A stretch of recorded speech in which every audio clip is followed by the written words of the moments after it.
Today, Londoners have woken up to a very different city, with up to 40 tube stations closed and bus and train services cut. As coronavirus takes hold here more quickly than anywhere else in the UK, the Mayor Sadiq Khan has called for people to stop using the transport network unless it is essential. Now, ministers and officials are considering plans to go further.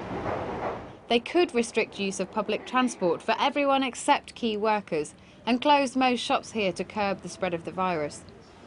Experts are worried that intensive care units in London could become overwhelmed within 2 to 3 weeks. One hospital in the south of the city has nearly reached capacity in its ICU already.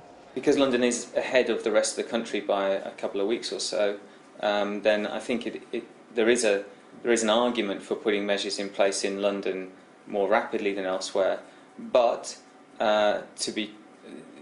putting the same measures in place elsewhere will still be beneficial elsewhere and will still save cases elsewhere. So if you're going to do it, there's a strong argument for doing it everywhere at the same time. Boris Johnson refused to rule out tougher measures yesterday, and the government's chief scientific advisor said people must take instructions seriously. The moment we say, well, it's not for me, it's for somebody else, and the compliance of this goes down, the less effective it's going to be. So when we don't adhere to this, we're actually putting lots of people at risk. We're putting those sickest patients at risk. And so it's crucial that this isn't taken as soft advice. Ministers have vowed to do whatever it takes to beat this virus. The reality of that message may be far tougher than any expected. Kate McCann, Sky News.